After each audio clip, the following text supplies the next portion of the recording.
começa agora o meu, o seu e o nosso Entre Prosas e Divagações. E aqui quem vos fala, aquele mano na porta do bar, Thiago de Souza. E aí pessoal, tudo bem com vocês? Tranquilidade? E fazendo parte desta bancada, aquele, o branquinho de shopping, Danilo Sanfelice. E aí pessoal, bom dia, boa tarde, boa noite, boa madrugada a todos vocês. Especialmente boa madrugada para aqueles que nos ouvem de madrugada. E branquinho de shopping não, né, Thiago? Eu nem vou no shopping. E o outro integrante desta banca, a mente fértil do vilão, Matheus Teodoro. E aí galera, de boas? É realmente uma mente muito fértil de vilão, porque o Brasil realmente não me dá um dia só de descanso. E na quebrada a gente não tem descanso nunca. Então é isso, cara.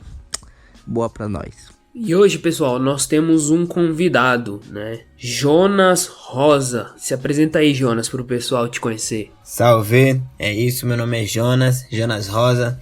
Sou MC, pedagogo, quer dizer, futuro pedagogo. Se tudo der certo, esse ano eu me formo, não sei agora, né, nessa atual conjuntura como vai ser. Mas é isso, futuro pedagogo, MC, moro no extremo sul, Capão Redondo, fica entre o Capão Redondo e Jardim Ângela. E é isso, vim aí trocar uma ideia com vocês sobre rap, política, educação e afins. Então, no episódio de hoje nós iremos falar sobre rap como ferramenta para o processo educacional. Então, logo logo nós estaremos no tema.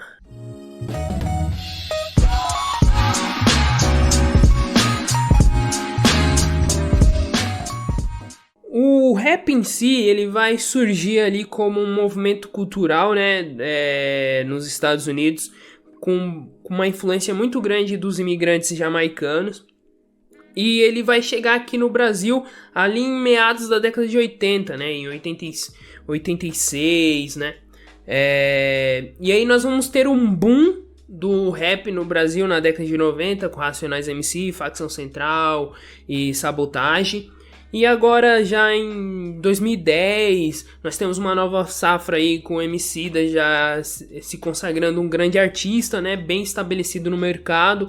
Nós também vamos ter ali o Projota, o Rashid, né, e outros artistas. Só que o nosso intuito hoje é discutir esse gênero musical. E aí eu queria saber se o nosso convidado quer iniciar a fala falando sobre como que o rap pode funcionar como uma ferramenta para a educação. Mas eu acho que é isso, desde a primeira pessoa que você citou, tá ligado? Desde a cultura lá nos Estados Unidos, na Jamaica e tal, até aqui, sempre teve uma função, tá ligado? De gerar autonomia, disseminar conhecimento, que é muito uma função parecida com a educação, tá ligado? Tipo, por isso que eu enxergo muita relação entre educação e rap, por causa das funções e objetivos que ela tem, assim, tá ligado? Tipo, de troca, de interação, existe muito isso, tá ligado? Tipo, no rap e na educação. Eu acho que tanto o rap como ferramenta de educação e a educação como ferramenta pro rap, tá ligado? Tipo, muitos rappers, assim como eu, se basam na educação, tá ligado? Em estudos, né? Nessa ideia de levar uma mensagem pra galera, assim, não que todo rapper tem que fazer isso, todo MC tem que fazer isso, ou fazer isso sempre, mas é a raiz, a base do rap foi sempre nessa linha questionadora de tá protestando, tá ligado? Racionais é a prova mais viva disso, tipo, a importância que ele teve pro rap e pra comunidade, pras quebradas, tá ligado? É imensurável. Então, quando eu dei aula, quando eu lecionei, eu buscava nas minhas aulas do ensino histórico trazer a realidade do aluno para debater uma matéria, para aquele conteúdo não ficar uma coisa solta e opressora, né? Então eu falar sobre, sei lá, Revolução Cubana e sair falando um monte de coisa que tá falando ali. Se uma das principais bandeiras da Revolução Cubana, por exemplo, é a questão de moradia. E a imensa maioria das pessoas no Brasil não tem moradia própria. Então eu poderia trazer a realidade da vivência do aluno falando da própria questão da família dele de não ter uma moradia própria e lutar e a luta dos pais dele, também da família dele para isso, e daí fazer a ponte já com a Revolução Cubana e tudo mais, que essa é uma bandeira muito importante da Revolução. E o rap quer algo mais vivência daquele aluno que o rap não tem. Então o rap é uma arma muito, muito forte para colocar em sala de aula. Outra questão que a gente já debateu aqui, por exemplo, é a opressão à cultura negra. Então se um professor de história, sociologia, filosofia, geografia vai tratar desse tema, por exemplo, ele pode usar o rap também. Então o rap, o samba, o funk e tudo mais. Então, assim como o Danilo falou, também no período onde eu lecionei, eu utilizei em alguns momentos o rap em sala de aula, né? Em alguns momentos. Teve um momento específico que eu utilizei o rap pra gente trabalhar a questão das religiões de matriz africana, né? Porque eu tava lecionando mitologia grega, e aí eu queria fazer essa correlação, e aí eu trouxe o rap pra sala de aula pra gente ver como que esses artistas negros trabalham essa religião, né? E de como que essa religião, ela não é demoníaca, ela é algo que traz proteção para aquele indivíduo, só que essa religião ela não é igual ao cristianismo, onde o Deus ele é perfeito, ele é perfeito, ele é onipresente, onisciente e tudo mais. Não, o orixá ele vai ser o quê? Mais humano, né? Ele vai ser humanizado, né? Ele vai ter uma visão muito mais humano. E aí eu trouxe o rap pra gente trabalhar, trouxe o Sabotage, trouxe o Emicida, o próprio Racionais MC, pra mostrar pro jovem de como que aquele cara que tá inserido no mesmo contexto dele também fala dessa religião, mas de uma forma diferente das outras pessoas, né? Sem demonizar, sem... Essa coisa de você saber como dialogar, a comunicação é uma arma muito forte, né? Acho que a comunicação é a principal questão que a humanidade tem para conseguir fazer o que quer fazer, né? A gente já falou disso sobre as questões da ditadura, né? Por exemplo, a ditadura ela consegue se potencializar, assim como o nazismo, o fascismo, através da comunicação. É a mesma coisa que o atual governo fascista faz. Ele se comunica de uma forma legal com a sua base e estamos aí vivendo essa merda. Mas, enfim. E essa questão de comunicação e de compreensão do espaço que você tá, do contexto que você tá, é uma coisa que torna o rap uma coisa muito forte e muito poderosa como ferramenta pedagógica mesmo. Sabe? Quando a gente fez o evento lá na Casa de Cultura, isso não só nesse evento, mas em diversas fases com o Jonas, eu convivi muito com o Jonas, né, porque a gente fazia parte do mesmo coletivo, então é uma convivência muito, muito presente, muito forte, as ações sempre juntos, eu observava muito, e nesse dia em especial, no evento que a gente fez na Casa de Cultura, quando eu levei o Jonas lá pro evento, eu tava na cozinha, na copa da Casa de Cultura, e o Jonas tava do lado de fora com o gás, passando som, o microfone na mão e aí chegaram uns meninos que estavam ali na praça, a Casa de Cultura fica na frente de uma praça ali no Campo Limpo, e aí eles estavam lá, e aí o Jonas, parecia uma conexão, foi uma coisa muito automática, né, os meninos foram no microfone e o Jonas tava lá, sabe, o Jonas podia muito bem, tipo, não dar atenção, tipo, não estou nem aí porque vocês estão aqui. Como eu já vi muitos artistas, muitas pessoas fazendo ali dentro da Casa de Cultura. Tipo, a galera que tá na comunidade em volta vem e as pessoas, tipo, dão um passo para trás e tornam aquele espaço intocável. E tornam aquela outra pessoa uma pessoa invisível. O Jonas foi automático. As crianças vieram, na Copa tava eu, os jovens monitores e o próprio gestor, e todo mundo parou pra ver essa cena. Porque os meninos vieram, as crianças vieram, e aí eles começaram a falar, que isso, vai ter batalha de rima? Tipo, vamos perguntar o que tá rolando aqui. E o Jonas foi respondendo, aí ele foi, sabe fazer rima? Sei, não sei o quê. E aí os meninos começaram a cantar, tipo, um funk, né? E o Jonas foi estimulando isso. E aí foi um rimando com o outro, o Jonas ajudando, não sei o quê. E aí chegou uma hora que eu não precisei falar nada, né? Eu tava lá na Copa, o gestor da Casa de Cultura, o Dinho. Ele parou e falou, olhou pros meninos, porque à época os meninos estavam dando oficina também, né, pra criança. com uma nova modalidade de jovem monitor, e aí ele olhou e falou, tá vendo? É isso, cara, é isso. E ele é formado em sociologia, já deu aula, ele tipo, cara, é isso, sabe? A linguagem que essas pessoas entendem, a linguagem que a comunidade entende é essa. O contexto que elas vivem é esse. Se você fala de uma forma que essas pessoas se sentem incluídas e não excluídas, se você fala de uma forma em que elas se reconhecem dentro daquele processo de aprendizagem, aquele processo de seja lá o que está acontecendo, se elas se reconhecem nesse processo, a comunicação fica muito mais fácil e você consegue passar melhor a ideia que você quer passar, e você consegue fazer com que elas sintam que a identidade delas seja uma identidade mais relevante. E aí, as crianças mesmo de longe lá na pista de skate acompanharam o show, a gente conseguiu perceber essa pegada, o que é de verdade pra mim, pelo menos. Eu não sou pedagogo, mas no coletivo todo mundo era pedagogo, né? Eu era mais no lado comercial, executivo, enfim, produção do negócio, do rolê.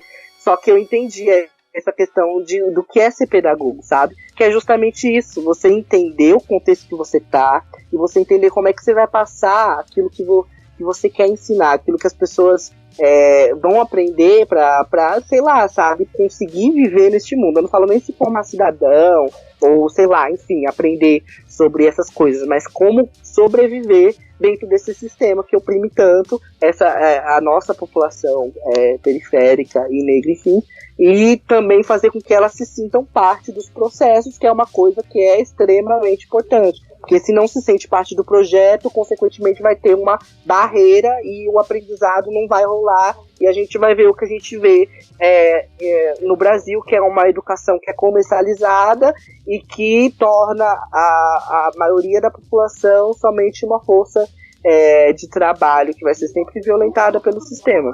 E é isso. Acho que é muito bom. Acho que eu gosto muito do Jonas, gente. Eu sou suspeito. Eu gostei também. Inclusive, saudades. Saudades mesmo. Então, quando o Theo tava falando desse relato aí, desse dia do show, tal, do Pocket Show, que as crianças chegaram, e eu consigo visualizar muito algo que eu falei, né, tipo, que a educação tem muito que aprender com rap, nesse sentido, tá ligado? Tipo, de deixar as pessoas falar. Eu vinha de aulas, tá ligado? Tipo, poucas vezes os alunos falavam alguma coisa, tá ligado? Tipo, pelo menos na minha sala, o que eu vivi era muita pouca comunicação, era o professor ali falando, às vezes era 5 aulas copiando um texto. Então, tipo, já é uma coisa totalmente diferente de uma realidade do rap. O rap é outra fita, tipo, nem tem professor, e as coisas que você aprende é constante. Você tá ali, você vai numa batalha de rima, mesmo que num contexto de zoeira, você aprende muita coisa, como as pessoas se posicionam, tá lá, você vai lá e fala, tá ligado? Tipo, não tem um professor aqui, agora você vai ouvir. Você vai chegar lá e vai falar, a outra pessoa vai ouvir, outra pessoa vai rebater. Em batalhas de tema, isso é muito presente, aprendizagem, assim, tipo, a visão dos MC, da juventude, é muito mais interessante apresentada por ela mesmo do que muitos professores, assim, que não conseguem passar aquela informação de forma contextualizada. Nem todo mundo faz que nem o Thiago, ninguém pega uma letra de rap para falar sobre cultura africana. Ele pega aquela única página que tem no livro de história sobre a história africana e fala, copia esse texto, vamos, sei lá, X na questão. É muito diferente ainda, tá ligado? Tem muito o que aprender, muita coisa pra mudar, a escola, a educação, e olhar pro rap como formato que funciona, tá ligado? Tipo, a galera tá interagindo, tá trocando conhecimento, é isso. Tipo, o Thiago deu aula com letra de rap, né? Tipo, o maior exemplo é isso, que o rap e o hip hop também educam. Vou falar um pouco sobre uma experiência pessoal mesmo, né? Eu, Thiago, né, morador do extremo sul de São Paulo, e aí quando eu era criança eu ouvia muito rap, né, e até hoje eu ouço rap pra caramba, né, eu acho que é o gênero musical que eu mais escuto. Quando você pensa o Thiago lá, molequinho, ouvindo Racionais MC, ouvindo ouvindo o Mano Brown falando que fundão é muita treta pra Vinícius de Moraes. E aí, quando eu comecei a ter acesso à internet e tudo mais, eu comecei a pesquisar, né? O que o Mano Brown tava querendo dizer com aquilo? Por que o Mano Brown falava que ele já viu o ódio do mundo todo no filme do Platoon, tá ligado?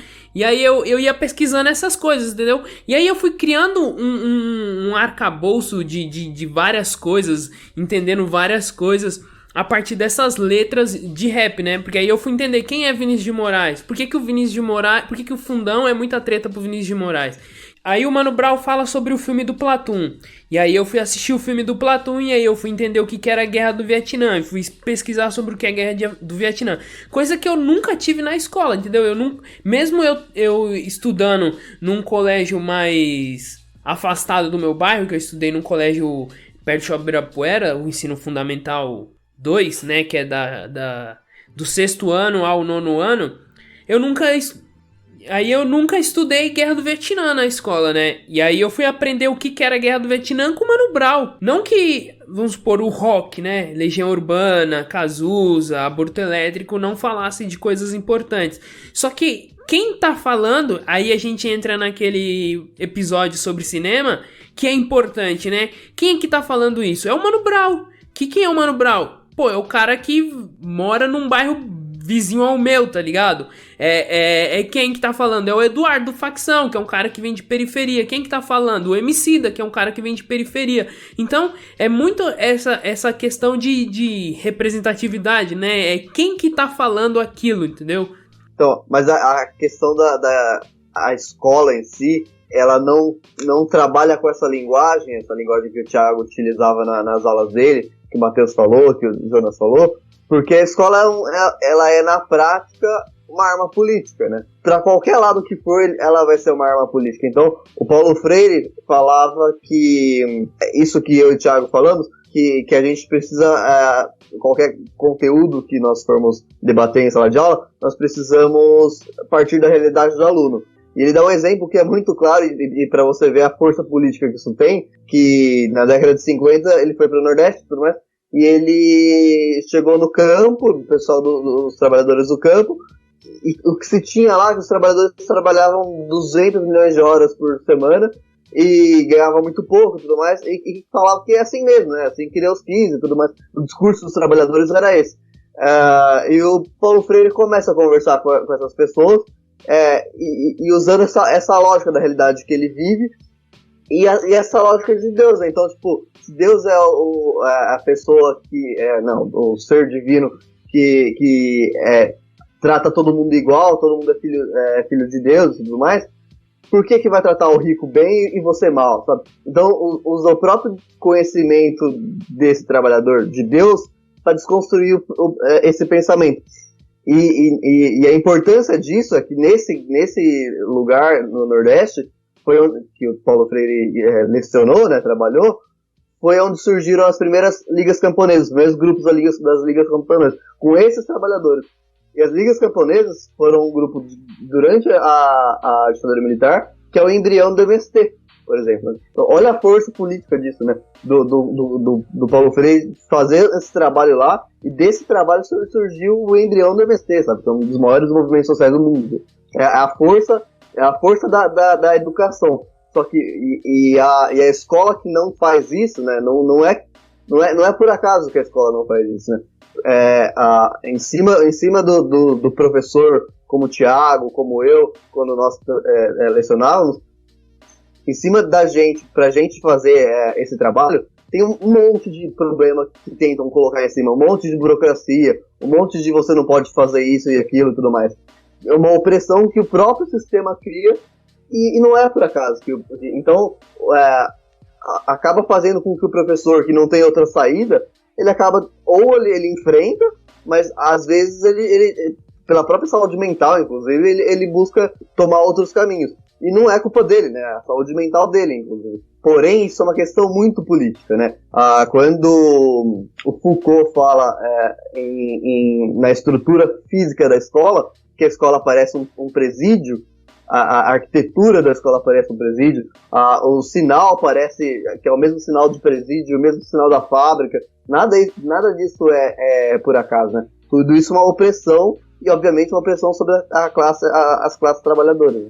Essa coisa, né, de você ter que entender a realidade do aluno, né? Não adianta você ensinar a pessoa que a vida inteira falou caçarola escrever panela, né? Você tem que trabalhar com a realidade dela. Você tem que ensinar ela de acordo com aquilo que tem na vida dela.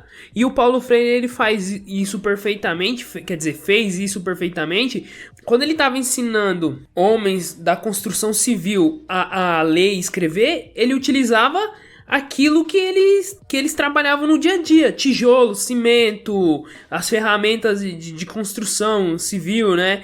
Então, quando você pensa nesse aluno da periferia, né, do extremo sul de São Paulo, do extremo norte, do extremo leste, você tem que pensar na realidade que ele vive. Pensando aqui nas coisas que vocês estavam falando, e de fato, o rap, ele é um movimento que surge justamente da junção, né, hip hop, do movimento hip hop dos anos 80, dos anos 90. Você tem durante os anos 70 até 80 um movimento que era da black music, o movimento de funk music, né, que a gente estava falando no episódio sobre a música na ditadura, né.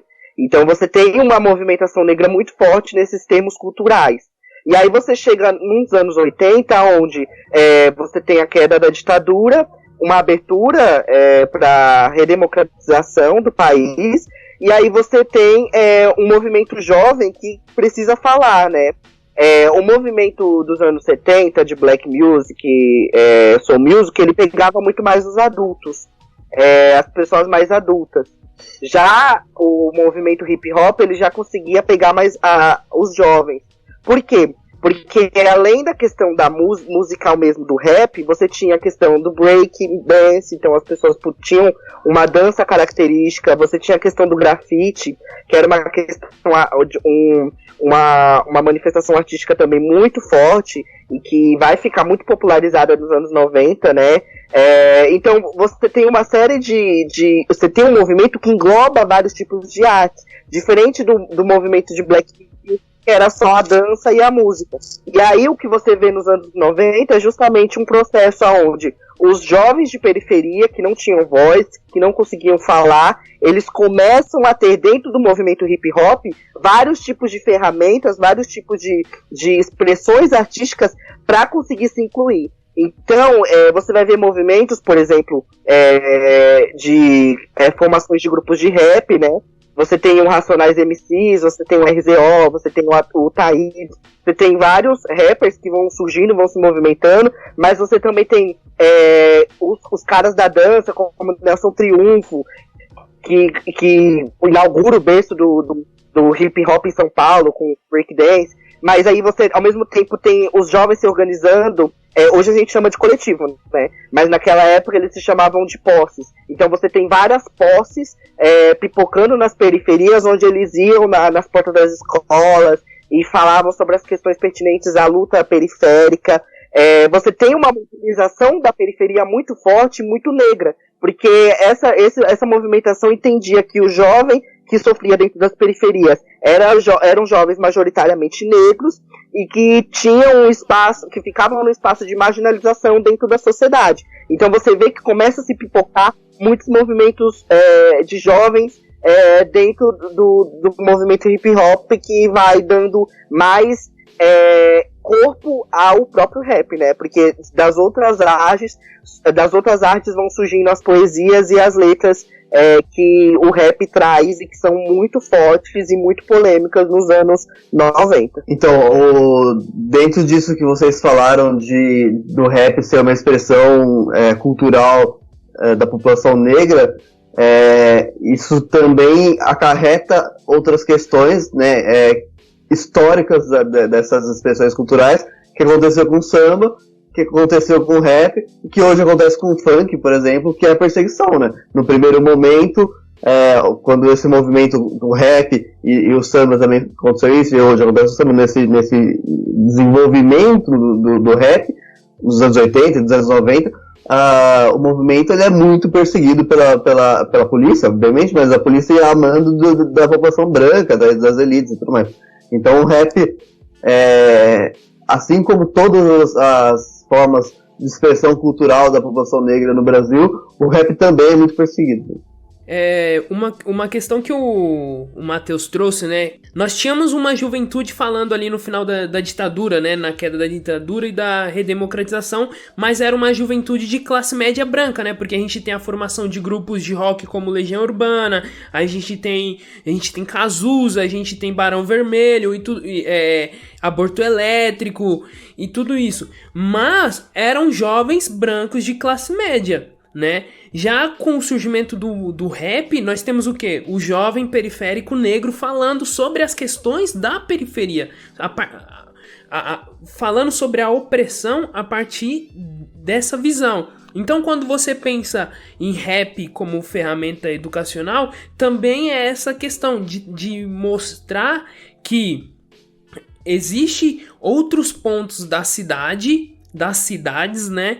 Que passam por questões que os outros não passam, né? E aí você entende uma questão geográfica, que é o último episódio que a gente fez, sobre a questão da periferia, né? Porque assim, ao mesmo tempo que o Legião Urbana tava falando sobre uma questão X, mas ali na periferia acontecia outra coisa. Então, são falas diferentes a partir de pontos geográficos ou contextos socioeconômicos diferentes. A ditadura militar, ela provoca no Brasil um avançar muito grande das desigualdades, né? Então, ao mesmo tempo que tem o milagre econômico e tudo mais, mas esse milagre econômico é para as elites só, né? As únicas pessoas que sentem esse milagre econômico são as elites.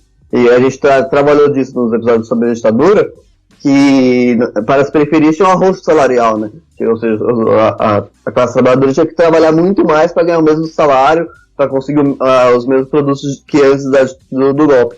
Então, a ditadura, ela escancara essa desigualdade de uma forma muito grande. Então, essas bandas brancas de rock, da classe média e tudo mais, elas falam isso, né? Elas falam de uma crítica política, mas eleitoral, né? Dessa liberdade de todo o povo brasileiro, né? E o rap, porém, como ele é fruto dessa desigualdade, ele nasce dentro disso, ele escancara que enquanto toda a população, principalmente os brancos, estão debatendo questão eleitoral, a população negra está debatendo sobrevivência, né?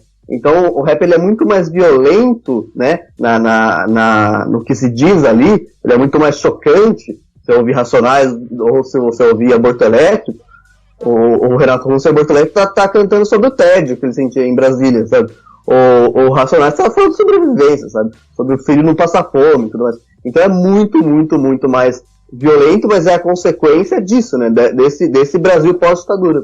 E é isso, né? Teve esse momento de 2010, MC da Rashid Projota, e teve uma época que tava muitos questionamentos pra cena, que ela estava muito branqueada, tá ligado? Embranquecida, grupos em evidência sendo formados por apenas artistas brancos, eles que estavam recebendo os maiores cachês, e depois dessa reciclagem, renovação, dessa consciência que veio na cena, das pessoas mesmo que estavam vendo, que foram lá pautar isso, e os próprios artistas, né, tipo Baco com o Diomedes em Suicídio, que falaram que tava, isso, sempre foi centralizado em São Paulo e Rio, e essa centralização já tava em pessoas brancas, assim, rappers brancos, tá ligado? Raikais, Costa Gold, e aí chegou esses novos artistas, que desde o Djonga, com o Baco, o Diomedes, a galera do Nordeste, então, tipo, tem isso, e se pode daqui a pouco já tem outra safra chegando aí de MCs, entendeu? Jonas Rosa chegando pesado no cenário paulista, logo menos nacional. Não, só pra contrastar com o que o Jonas estava falando agora, né? Essa questão de você ter uma juventude branca e burguesa falando. Isso fica muito evidente com o rock brasileiro nos anos 80 e 90, né? Você tem o surgimento de grandes bandas, como o próprio Legião Urbana, como os Paralamas do Sucesso. Então, eles falavam muito de política, eram músicas que carregavam um teor político muito forte, E eles ganhavam muito espaço. Os Paralamas do Sucesso cantaram na primeira edição histórica do Rock in Rio, assim que o primeiro presidente civil que marcava o final da ditadura militar foi eleito. O Rock in Rio aconteceu na mesma semana, e na mesma semana tava o Paralamas lá falando. Quando o rap surge como uma potência, o hip hop surge como uma potência, existe um documentário da TV Cultura, documentário não, mas um programa da TV Cultura dos anos 90 que a gente acha no YouTube, que ele conta que os movimentos do hip hop da periferia, eles eram muito estigmatizados como movimentos marginais, eram marginalizados, e eles não conseguiam o apoio de ninguém. A única prefeitura no estado de São Paulo que conseguiu, que apoiou por meio da Secretaria de Cultura com investimento, com espaço, foi a prefeitura de Barueri, se eu não me engano. E aí você vê que uma prefeitura que entende a linguagem, que entende que tem que apoiar, que entende que é uma forma de fazer com que o jovem periférico sofra menos com a violência na região em que vive, perto de um Brasil que tinha esse rock nacional, branco, burguês, que reclamava de tudo, de todas as políticas, mas estava num pedestal de privilégios que ele mesmo não questionava, ele não se questionava sobre os próprios privilégios, mas adorava, né, enfim, criticar politicamente toda a sociedade. E aí você vê que existe um contraste, uma balança que é realmente muito, muito desigual, né? Você tem o jovem preto marginalizado que quer fazer arte, mas ele não é ouvido, ele é violentado por isso, inclusive. E aí você tem o jovem branco que é exaltado e colocado lá na frente sempre como a nova cara do Brasil, né? Como o Cazuza cantou, né? Quando teve a primeira eleição depois que marcou o final da ditadura, Brasil mostra a tua cara, né? Que ele levantou a bandeira nacional no Rock in Rio e aquilo vira um marco, né? Mas o jovem na periferia que tá denunciando a polícia, que tá entrando e atirando em todo mundo, não vira um marco, né? É uma coisa que tem que esconder, que tem que oprimir, tem que colocar para escanteio, porque não pode aparecer, não pode surgir, porque não é esse o Brasil que a gente quer, né? Uma coisa que o Theo falou é muito real, a falta de política pública efetiva, tá ligado? Que tem impacto de verdade. Tipo, existe o VAI, mas é muito burocrático o VAI ainda, e isso acaba afastando muitos jovens desse edital, para escrever, para se apropriar daquilo que é um direito deles.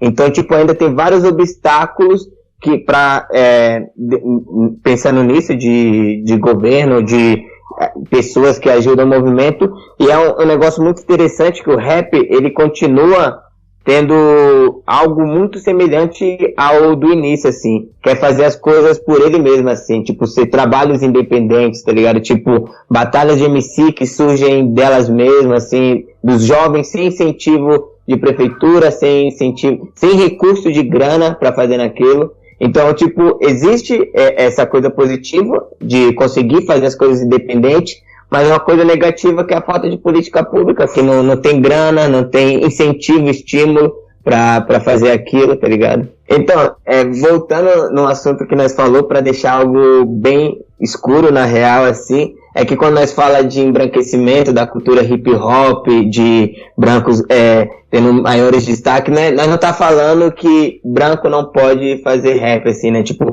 eles têm um costume surreal de deturpar o que nós tá falando, tá ligado? Tipo, são contra... Isso é outra parada, tá ligado? Tipo, não é que brancos não podem, mas tem várias, tipo, MCs que tem muita letra falando sobre isso, assim, ninguém tá falando que não pode. Uma frase do Kaiowá que exemplifica isso surrealmente muito bem, você pode comer um pedaço do bolo, mas você tem que saber quem fez o bolo, tá ligado? Não é a questão de você não pode, você tem que saber da onde surgiu e por que surgiu. Eu tava numa live ontem com o meu mano Messias falando sobre rap e tal, e é isso, nós tava questionando que os MCs minimamente tem que saber o que tá fazendo, tá ligado? Por que tá fazendo aquilo, quem veio antes, porque nós tá vivendo uma parada que outras pessoas construíram, tá ligado? Uma estrada que outras pessoas pavimentaram, e falando de rap, não é que pavimentaram, outras pessoas morreram pra nós estar podendo fazer isso, tá ligado? Tipo, fazer rap, pra nós conseguir falar, ter livres, não ser censurado, assim, tá ligado? Teve alguns casos ainda, tipo, de 2019, 2018, de censura de músicas, de rap, mas que aí foram, sei lá, o que aconteceu, voltaram pro ar, Mas ainda existe essa liberdade pra eu falar o que eu quiser, tá ligado? Eu lançar uma música e falar sobre o assunto que eu quero, fazer a minha denúncia, mas isso vem em consequência de mortes, tá ligado? De gente que sofreu pra caralho pra nós poder falar isso. Desde a luta negra, tá ligado? De pessoas negras até pessoas do movimento hip hop. Sim, e pra contrastar até novamente com o que o Jonas estava falando sobre rappers brancos, né? O MV Bill tem uma entrevista muito da hora no Roda Viva em 2005, onde os caras estão é uma entrevista que me dá uma agonia, porque tem um cara que a gente conhece bem, que é o Lombardi, da TV Record, e ele apresenta junto esses programas de sensacionalismos, enfim, né, programas policiais, que são uma coisa muito louca que existe no Brasil, que eu não entendo por que existe, mas enfim, e aí, na verdade eu até sei por quê, mas enfim, não vamos entrar nesse mérito. Mas o que acontece, o cara, ele tá lá também no Roda Viva, e aí você vê os caras, inclusive ele, que é dessa área mais policial, a todo momento, instigando, coagindo, não, porque eles criam até uns tipos de estereótipos que a população preta sofre sempre, de ser negro, ser bandido, enfim, eles sempre estão ali. É uma entrevista que me dá muita agonia, né, pela situação do MV Bill, mas que ele consegue sair dessa situação de uma forma muito de maestro mesmo, de malandro mesmo, de entender o que é ser malandro de fato. E aí chega um dos entrevistadores, perguntam pra ele sobre rappers brancos. E aí ele olha e fala, tá, essa ideia de rapper branco, e naquele momento tava em efervescência, numa carreira muito forte lá fora, o Eminem, né? E aí ele cita o Eminem como um parâmetro, assim, um exemplo do que estava acontecendo com o rap brasileiro. E aí a fala dele é maravilhosa, porque ele para e fala, essa pergunta de rapper branco, quando vai surgir um rapper branco, quem vai ser o próximo Eminem, né? Quem é o Eminem brasileiro, quem vai ser o Eminem brasileiro, é um papo de empresário, é um papo de grande gravadora. Porque eles não conseguem falar como a gente fala, eles sabem o que a gente fala, e aí eles estão tentando trazer um rapper branco para tentar embranquecer mais uma vez a nossa cultura, como fez com o samba, como faz com o funk. Eles tentam fazer isso justamente porque eles sabem quais são as nossas narrativas e de onde vêm as nossas narrativas, né? Quais são as nossas falas, o que a gente fala nessas letras. E aí a tentativa de embranquecer é justamente para que exista alguém que fale do que eles querem que fale. Então o rapper branco, ele não vai falar das questões pertinentes à população preta, que é majoritariamente periférica, porque ele não sofre aquilo. Porque ele não vai sofrer de fato com aquilo. Ele pode até sofrer pela questão da classe, porque a gente tem brancos pobres no país, mas ele não vai sofrer com a questão do racismo, por exemplo. E a gente sabe que uma coisa vai levando a outra. Se você é branco e pobre, você vai sofrer com a questão de classe, mas se você é preto e pobre, você vai sofrer com a questão de classe e a questão do racismo. E é o racismo que vai determinar as questões de violência policial, é o racismo que vai determinar as questões de desigualdade racial. Então, criava-se muito esse discurso, e é um discurso que não para nunca, é um discurso que está sempre aí rolando. E os rappers negros, como o Jonas, eles sempre têm que ficar falando, explicando por que não tem essa, porque que não é contra os brancos que os rappers negros falam, mas contra toda uma indústria, contra toda uma sociedade que tenta a todo momento embranquecer coisas que são criadas e que são recriadas e que são transbordados pela população preta e periférica. O rap, assim como o samba, assim como o funk, assim como o próprio rock, né? Ele surge de uma manifestação cultural negra. Nos Estados Unidos fizeram isso, né? Você tinha vários caras do rock negros e eles trouxeram quem é Elvis Presley pra falar que ele era o rei do rock. Então, sempre vai ter isso, né? Não adianta. É isso, assim, tipo, eu até sinto preguiça às vezes de explicar o óbvio, tá ligado? Tipo, isso é o goleiro. Mano, é tão bem explicado pela história, tá ligado? Tipo, o rap foi e ainda é uma ferramenta de emancipação, tipo, da população negra, tá ligado? Tipo, as batalhas de MC ela surgiu num contexto pra brecar treta de gangues, tá ligado? Tipo, tinha a treta da gangue, a gangue falou, não, nós não vamos se matar não, mas quem ganhar na rima, aí vai sair por cima, tá ligado? Tipo, dessa treta, em vez de matar, eu vou te matar na rima, alguma coisa nesse sentido, assim, né? Tipo, matar não é uma palavra boa, tá ligado? Mas matou na rima, tá entendendo? Então eu acho que veio desse cenário, assim, tá ligado? Tipo, de falta de perspectiva dessa população, e aí vem como uma nova forma de você, tipo, ter novos horizontes, tá ligado? Tipo, de conseguir se enxergar fazendo alguma coisa, promovendo, interagindo com as pessoas do seu bairro. Então, pra mim, nós não deveríamos nem estar discutindo isso, tá ligado? De que se o rap é preto ou branco, nós temos que estar discutindo coisa de dinheiro, tá ligado? De negócios. Crescer financeiramente os MCs negros que sofrem muito por falta de estrutura, tá ligado? Tipo, você vai ver uma live do Rincon com vários hits, ele não tá não tem os mesmos recursos que teve o Costa Gold na live dele, tá ligado? Tipo, os dois com o mesmo tempo de trajetória, os equipamentos totalmente diferentes, tá ligado? O Costa Gold tá numa laje com uma puta equipe, o Rincon tá em casa só ele fazendo a live dele, tá ligado?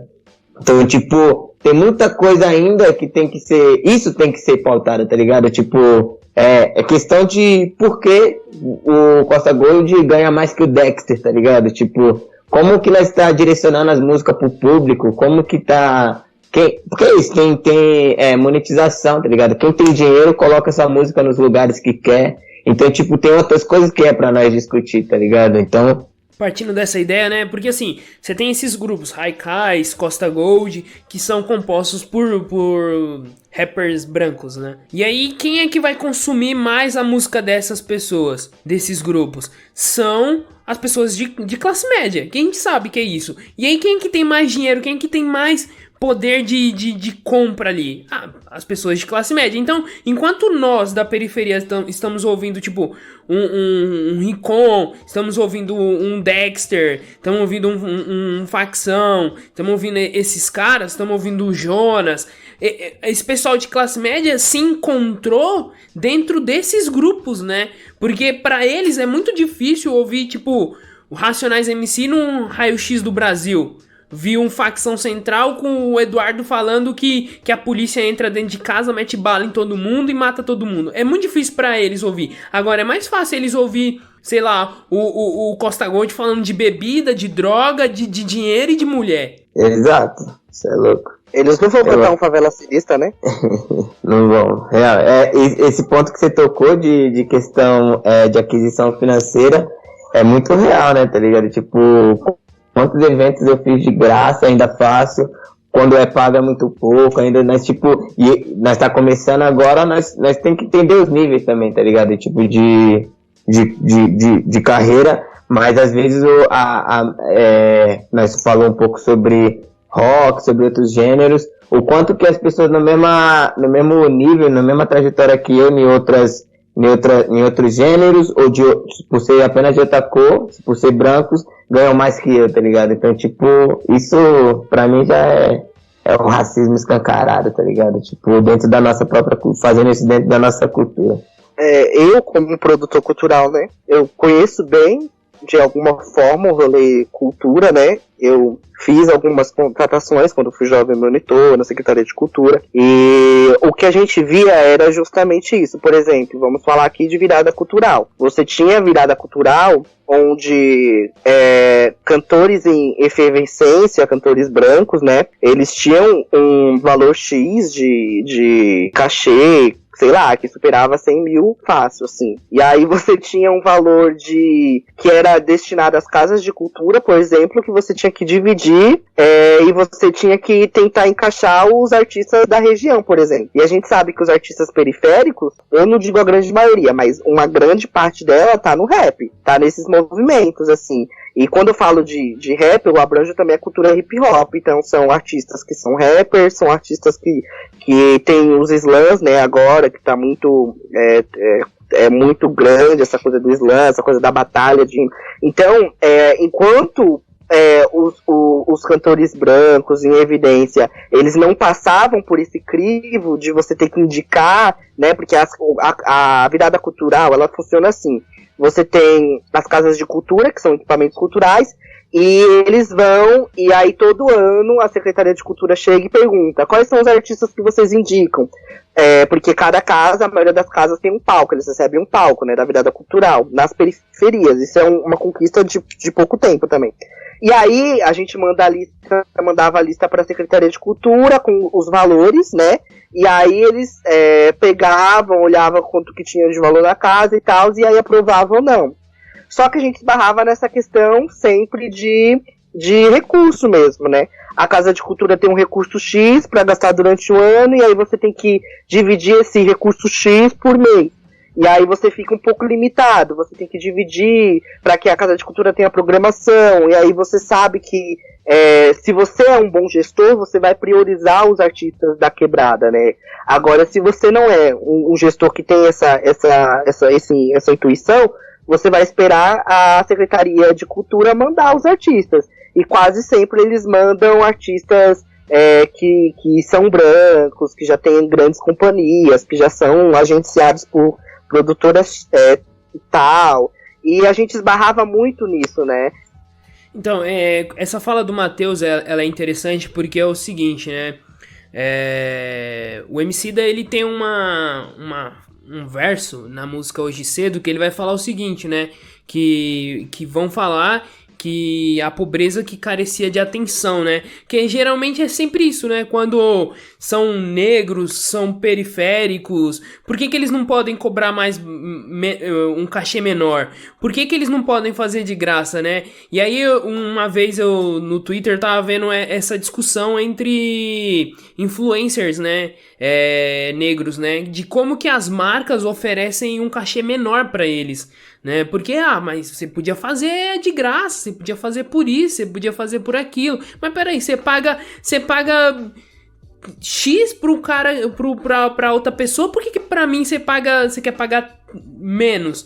Então é sempre essa questão, é sempre olhando pra periferia e pra comunidade negra numa questão de tipo, se você gosta de fazer um trabalho social, você gosta de fazer isso e aquilo, pra gente você também podia fazer de graça, né? Então, Thiago, já que você citou o Emicida, eu vou citar outra frase dele aqui também, que ele cita, acho que em Triunfo, que ele fala que no final das contas fazer rima é a parte mais fácil.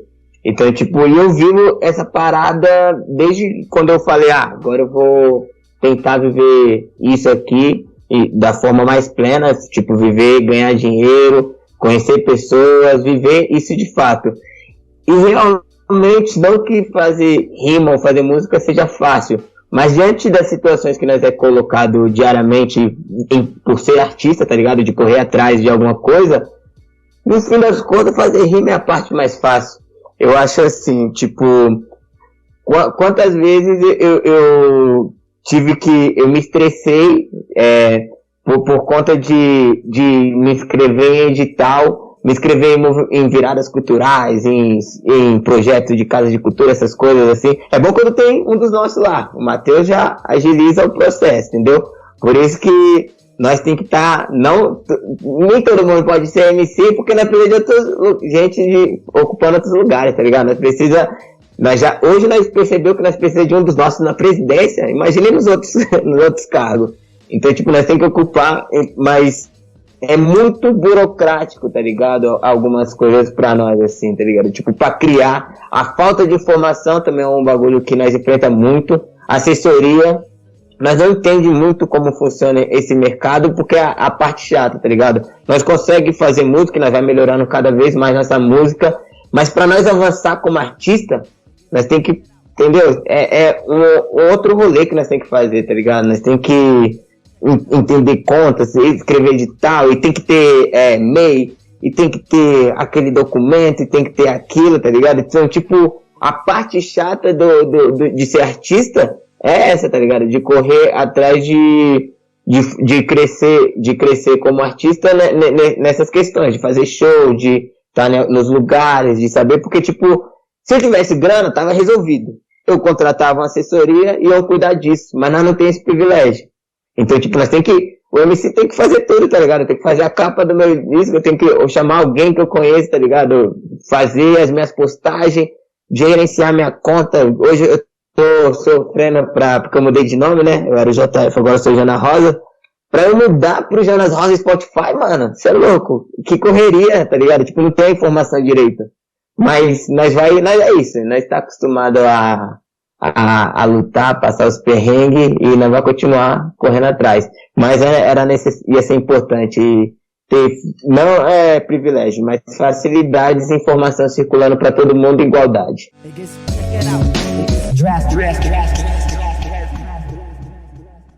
Então, pessoal, agora nós iremos pro Momento Indicações. Então, pessoal, vou indicar o livro Rap e Política, Percepções da Vida Social Brasileira, escrito por Roberto Camargos e publicado pela editora Boitempo. Bom, eu vou indicar o documentário, é um mini documentário de uns 20 minutos, chamado O Grito da Periferia. Ele é um documentário produzido pela TV Cultura e ele fala sobre o movimento hip hop nos anos 90. E aí você vai ver o Taíde, você vai ver o Nelson Triunfo, você vai ver os movimentos jovens emergindo das periferias e politizando a discussão dentro do rap. E aí você vai ver os Racionais surgindo nas periferias. É um documentário muito legal para quem quer entender que foi o movimento hip hop, porque ele é um movimento muito negro e muito periférico. Eu quero indicar aqui para vocês um TEDx do Marcelo Gugu, que fala um pouco sobre a história do hip hop e um pouco da trajetória dele, assim, como criador da Batalha do Santa Cruz. Também quero indicar o álbum de uma mina, Kira Quebrada, do Capão Redondo, que é Brione. Ela lançou um álbum falando sobre tudo que nós conversamos aqui, tá ligado? Muita coisa. O álbum se chama Escurecendo. Escutem meus trampos também. Tem muita coisa interessante também. Jonas Rosa, Brione, só procurar YouTube. Tamo lá. Jonas maravilhoso, Brione maravilhosa, esse Capão Redondo é muito bom. Então, as minhas duas indicações, a primeira é escutem Sobrevivendo ao Inferno, do Racionais MC, que virou livro também, é sensacional, é maravilhoso. E minha outra indicação é algo que foge um pouco do tema, que é uma série que eu tô assistindo atualmente, que se chama Peaky Blinders. Eu fiquei até mais frio e calculista ultimamente, depois que eu comecei a assistir essa série. É uma piada sobre a fanbase da série, só que ninguém deu risada. Agora é porque ninguém assistiu a série, né? Ninguém assiste, entendeu? Então, é uma série que ela se passa na Inglaterra durante o início do século XX, né? Após a Primeira Guerra Mundial, e vai trabalhar uma máfia de ciganos ali naquele período. E, mano, é sensacional. Ela faz um recorte histórico muito bom, assim. Então, acho que é isso, pessoal. Sigam a gente nas redes sociais, sigam a gente no Spotify e até mais. Tchau!